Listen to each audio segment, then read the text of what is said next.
World Cup daily, Spain's super sub sets up semifinal with Sweden. Spain will play Sweden in the 2023 FIFA Women's World Cup semifinals after both teams took care of business on the first day of the quarterfinals. The other half of the bracket will be settled on Saturday with a marquee matchup between Australia and France, followed by England and Colombia. All 6 remaining teams would be first-time winners of the tournament. Here's a recap of everything that happened in the first leg of quarterfinals and a look ahead to Saturday. What you might have missed. Spain will play in the semifinal of a major tournament for just the second time ever and for the first time at the FIFA Women's World Cup. Its last semifinal appearance was at Euro 1997.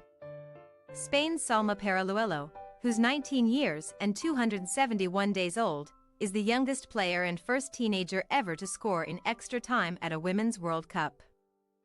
Her goal was also the first extra time goal of this year's tournament. Ahead of the Netherlands matchup with Spain, Dutch forward Lineth Beerenstein shared that she was happy to see the United States eliminated from the tournament. When the Netherlands lost to Spain on Thursday, USWNT legend Sydney Leroux returned the favor. Stephanie van der Graagt's goal was the 147th of the tournament, which broke the previous all-time Women's World Cup record. The totally is up to 152 with 6 matches left to play. Sweden will make its 5th overall Women's World Cup semifinal appearance, tying Germany for second most all-time U.S. 8, Germany 5, Sweden 5, Norway 4. 7 of Sweden's last 10 goals at the Women's World Cup have come from set-piece situations, including its first on Friday. Amanda Eilestedt scored her 4th goal of the tournament on Friday, which is tied for the second most of any player so far. The player she's chasing? Hinata Miyazawa, who has 5 goals but was eliminated with Japan. The Golden Boot is Eilestedt's for the taking. Looking to Saturday, Australia's star striker Sam Kerr could get her first start of the tournament against France, but only if she's fit to play 90 minutes. With almost a week to process their heartbreaking loss, the stars of the USWNT are slowly starting to unpack their feelings on social media. It hurts and it will for a while, but this wound will eventually turn into a scar, USWNT legend Alex Morgan wrote. Recapping the day. Assist of the day, splitting the defense. The Netherlands likely wouldn't have even gone to extra time had it not been for the brilliance of Victoria Pelova. Instead of running to receive the ball from the midfield, Pelova waited for the ball to roll to her and didn't touch it until the Dutch defense committed.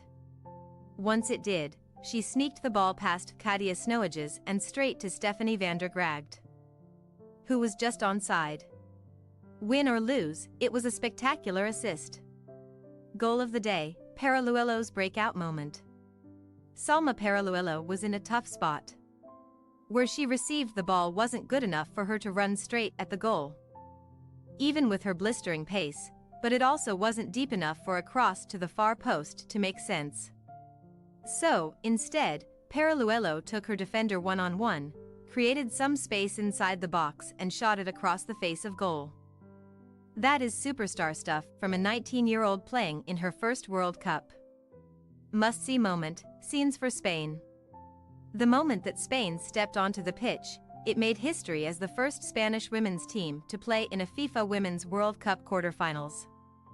Now through to the semis, Spain is only 2 wins away from becoming just the second Spanish team ever to win the World Cup. Looking ahead. Fox Sports research numbers to know. 15 shots by Caitlin Foord, the most of any Australian player, 7 more than any other teammate. Foord has 1 goal versus Denmark and 2 assists as she's carried the load up front for the injured Sam Kerr. Australia vs France coverage begins at 2 a.m. Eastern Time, with kickoff at 3 a.m. on Fox. 25 FIFA ranking of Colombia, the lowest of any team to reach the Women's World Cup quarterfinals. The previous low was 16th ranked China 2015. The Steel Roses lost 1-0 to the United States in the quarterfinals. England vs Colombia coverage begins at 5:30 a.m. Eastern Time, with kickoff at 6:30 a.m. on Fox. Thanks for your watching. Don't forget to click the subscribed button and hit the bell icon for more.